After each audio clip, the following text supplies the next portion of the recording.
junge Parkrangerin Ella Mbeki lebt allein in einer kleinen Holzhütte tief im Inneren des riesigen Kruger-Nationalparks in Südafrika. Ihr Alltag besteht aus langen Patrouillenschichten, der rauen Wildnis und ihrem treuen Hund, der immer an ihrer Seite ist. Inmitten der stillen Wiesen und des weißen Morgenlichts war Ella an die Einsamkeit gewöhnt, fühlte sich aber nie leer. Eines frühen Morgens rannte der Hund plötzlich auf das Haus zu und bellte unaufhörlich mit einem panischen, nie dagewesenen Geräusch. Ella trat auf die Veranda und erstarrte, als sie einen dünnen, stummen Leoparden hinter dem Hund stehen sah. Sein goldbraunes Fell war mit matten schwarzen Flecken von Staub und Schmutz bedeckt, seine Rippen waren unter der straffen Haut sichtbar, und jeder schwere Atemzug verriet seine Erschöpfung. Der Hund stand davor und winselte unaufhörlich, als wolle er seinen Besitzer anflehen, das schwache Geschöpf zu retten. Der Leopard knurrte nicht und drohte auch nicht, er stand einfach still, seine müden goldenen Augen folgten Ellas jeder Bewegung. Ella hielt einen sicheren Abstand, beobachtete die Körperhaltung und Atmung des Leoparden und erkannte schnell, dass er schwer verletzt war. Ihre jahrelange Erfahrung in der Tierrettung ließ sie erkennen, dass dieses Tier die normalen Grenzen des Überlebens überschritten hatte. Sie bemerkte, dass der Hund keinerlei Angst zeigte, im Gegenteil, er verhielt sich dem Leoparden gegenüber merkwürdig beschützerisch. In diesem Moment wurde Ella klar, dass dies keine gefährliche Begegnung wie die vorherigen war. Sie beschloss, ruhig zu bleiben, sie weder wegzustoßen noch sich von der Angst die Fassung nehmen zu lassen. Als sie näher kam, bemerkte Ella eine alte, längst verheilte Narbe, die deutlich am Hals des Leoparden zu sehen war. Ihr Herz zog sich plötzlich zusammen, als Erinnerungen von vor 2 Jahren unerwartet und lebhaft in ihren Kopf zurückströmten.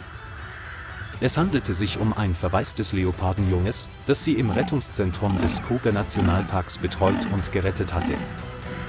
An diesem Tag gab Ella ihm den Namen Shadow, weil es sich immer lautlos wie ein Schatten im Wald bewegte. Sie erinnert sich noch lebhaft daran, wie sie es fütterte, seine Wunden versorgte und in den langen Nächten seinen Namen flüsterte. Ella flüsterte mit leicht zitternder Stimme: „Shadow, bist du es?“ Der Leopard blinzelte langsam, sein Blick wurde weicher, als würde er eine vertraute Stimme aus der Vergangenheit wiedererkennen. Es legte sich langsam auf die Veranda, völlig unbewacht und ohne Widerstand. Diese Geste bestärkte Ella in der Gewissheit, dass Shadow sich noch immer an sie erinnerte. Der Hund stand in der Nähe und beobachtete schweigend, als ob er die besondere Bindung verstünde, die gerade erst entstanden war. Ella kontaktierte umgehend per Funk die Rangerstation und meldete die Notfallsituation. Während sie auf Hilfe wartete, öffnete sie die Tür und trat langsam auf die Veranda hinaus, jede Bewegung bedacht und vorsichtig. Ella brachte etwas frisches Fleisch und legte es vorsichtig vor Shadow ab, der regungslos dalag. Shadow roch das Essen, schwach, aber immer noch bemüht, kleine Bissen zu essen. Der Hund wedelte unaufhörlich mit dem Schwanz, überglücklich darüber, dass sein Besitzer den Freund, den er mitgebracht hatte, akzeptiert hatte. Ella hielt einen sicheren Abstand und beobachtete ständig Shadows Reaktionen, um ihn nicht zu erschrecken. Sie bemerkte weitere neue Kratzer am Körper des Leoparden, Anzeichen für erfolglose Jagdversuche. In der angespannten Atmosphäre verging die Zeit langsam, doch alles blieb vollkommen unter Kontrolle. Ella begriff, dass jede verstreichende Minute über Shadows Überleben entscheiden konnte. Sie wartete geduldig auf das Eintreffen des Rettungsteams und verlor dabei den abgemagerten Leoparden nie aus den Augen. 2 Parkwächter, Daniel Koza und Thabo Ndlovu, trafen kurz darauf bei Ella zu Hause ein. Anfangs hielten beide einen sicheren Abstand und beobachteten den Leoparden mit der gebotenen professionellen Wachsamkeit. Ella erklärte ruhig, dass Shadow der Leopard sei, den sie vor 2 Jahren gerettet und gepflegt habe. Sie sagte langsam und bestimmt: „Das ist kein Raubtier, das ist ein Freund.“ Daniel und Thabo ließen nach und nach ihre Vorsicht fahren und vertrauten Ellas Urteilsvermögen und ihrer Erfahrung. Alle 3 arbeiteten zusammen, um sich Shadow zu nähern, wobei sie die Sicherheitsvorkehrungen des Reservats befolgten. Shadow leistete keinen Widerstand, lag einfach still da, seine Augen müde, aber vollkommen gelassen. Sie hoben den Leoparden vorsichtig in ein Spezialfahrzeug des Kruger Nationalparks. Der Hund rannte ein paar Schritte hinter dem Auto her, blieb dann stehen und sah ihm nach, wie es in der Ferne verschwand. Die Rettungsaktion erfolgte in Stille und mit vollem Respekt vor dem Leben der Wildtiere. Shadow wurde sediert und direkt in die Tierklinik im Kruger Nationalpark gebracht.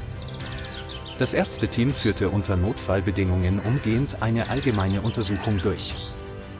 Die Ergebnisse zeigten, dass es durch das mehrtägige Fasten stark geschwächt war. Der Körper wies zahlreiche oberflächliche Wunden auf, Anzeichen für gescheiterte Jagdversuche. Herzfrequenz, Lungenfunktion und Reflexe sind alle schwächer als normal.